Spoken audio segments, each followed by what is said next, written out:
দিনটা ছিল আমার ভাইজির বিয়ের পরের দিন। সকাল সকাল উঠে দেখো হাতে ফিডিং বোতল নিয়ে, না না এটা কিন্তু আমার না, আমার সোনা বাবার, চলে গেছিলাম ব্রেকফাস্ট করতে। ব্রেকফাস্টে ছিল নান আর চানা মশলা।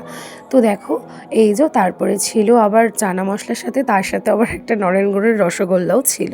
তারপরে দেখো পরের দিন না দাদাভাইরা চলে যাবে বলে এই যে আমার কর্তামশাই দাদাভাইদের একটু এগিয়ে দিতে গেছিলো। এই যে দেখো বৌদি ভাই আজকে চলে যাবে, কারণ ওর এক্সাম আছে, তারপর একটু দরকার ছিল বলে ও থাকতে পারেনি।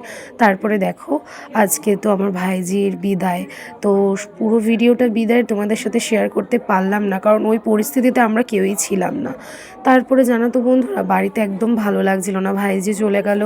আর মেয়ের বিয়ে না হলে না মানে বাড়িটা একদম ফাঁকা ফাঁকা হয়ে যায় বিয়ের পরের দিনই, তাই আর ভালো লাগছিল না বলে সবাই মিলে বেরিয়ে পড়েছিলাম দুর্গাপুরের ব্যারেক দেখতে। তো সবাই আমাদের ভীষণ ইচ্ছে ছিল, আমার শাশুড়ি মায়ের তো খুবই ইচ্ছে ছিল যে দুর্গাপুরের ব্যারেজ দেখবে। তো এই যে দেখো আমরা সবাই মিলে, আমি জেঠি, আর মেজো জেঠি আসেনি কারণ মেজো জেঠি নাকি এর আগে দুবার এসছে এই জায়গাতে। তো আমি, তোমাদের দাদা ভাই, আর এদিকে আমার সোনা বাবা আর জেঠি আর মা, দুই মা মিলে বেরিয়ে পড়েছিলাম দুর্গাপুরের এই ব্যারেজ দেখতে। তো দেখো বন্ধুরা কি সুন্দর জায়গাটা, আমার তো ভীষণ সুন্দর লেগেছে।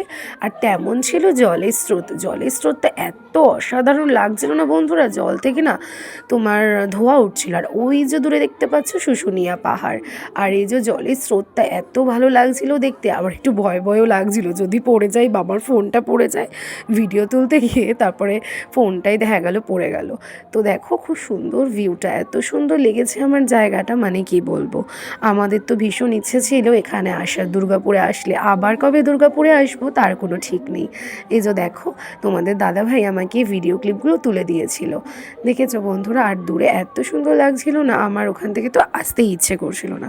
তারপরে অনেকটা সময় ওখানে কাটিয়েছিলাম, তারপরে ওখান থেকে সোজা বেরিয়ে পড়লাম। ওখান থেকে তোমাদের দাদাভাই বললো চলো একটু চা খেয়ে নিই।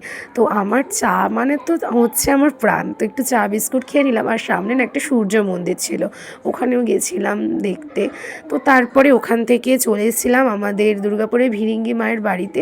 তো আগের দিন এসেছিলাম তখন মন্দিরটা বন্ধ হয়ে গেছিলো, আর এখানে এসে দেখা হয়ে গেল বজরংবলীজির সাথে।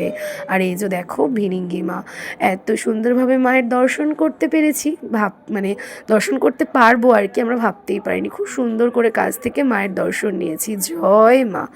তো চলো বন্ধুরা, আজকের এই ভিডিওটা আমি এখানেই শেষ করছি, টাটা।